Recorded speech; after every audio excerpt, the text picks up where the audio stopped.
قدرمنو ځوانانو واقعیت دا دی چې دغسې مجالس جوړول په دې نیت اراده باندې چې الله پاک جل جلاله زموږ اعمال زموږ عقاید زموږ اخلاق اصلاح کړي او الله پاک راسره راضي شي دغسې قرآني مجالس واقعیت دا دی چې ډېر بابرکته د فیوزاتو د برکاتو د ثوابونو څخه برخمن مجالس کوم روایت چې ما وړاندې کړي پیغمبر علیه السلام مبارک فرمایلي دي وایي ایمان د انسان په نس کې یعنې په زړه کې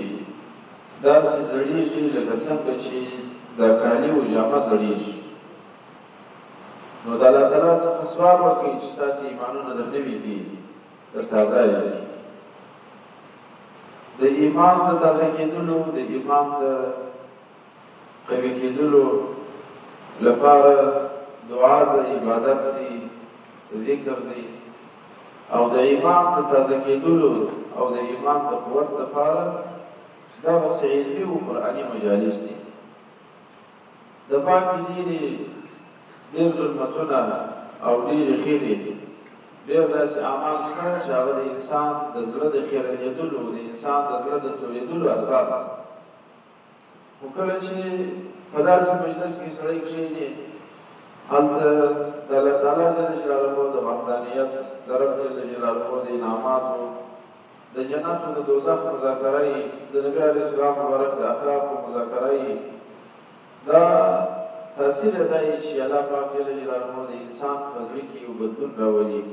د انسان د زړه خیر لرې کړي د انسان څخه د زړه څه مشکلات باسي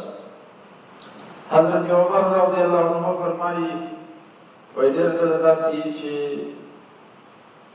یو سړی داسې قرآني مجلس ته راسي ایماني مجلس ته راسي دومره ګناهونه پر بار یي لکه د تهامې غرونه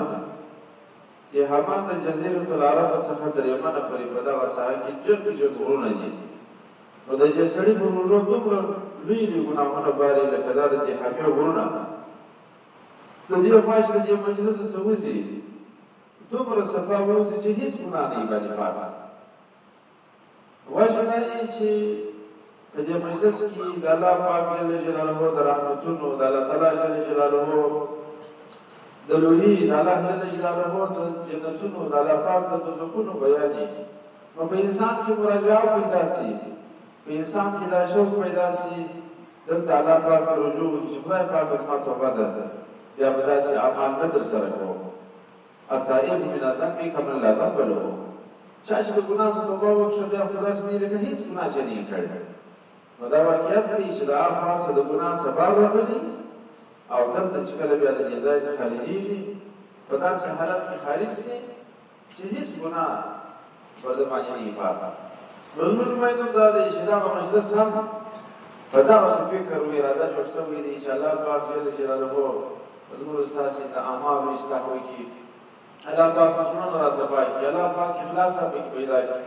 الله جل جلاله د اعمالو اصلاح را پکې پیدا کړي نو په دغسې نیت دا مجلس ته راغلي یو امید دا دی چې الله جل جلاله به بیا د دې خاصه د دې مجلس څخه وځي قدرمنو ځوانان په داسې شکل به انشاءالله د دې مجلس نه خارجېږي چې الله پاک جل جلاله به مو ګناهونه معاف کړي دا مو باور دی دا مو عقیده ده او د الله پاک جل جلاله څخه دا امید ده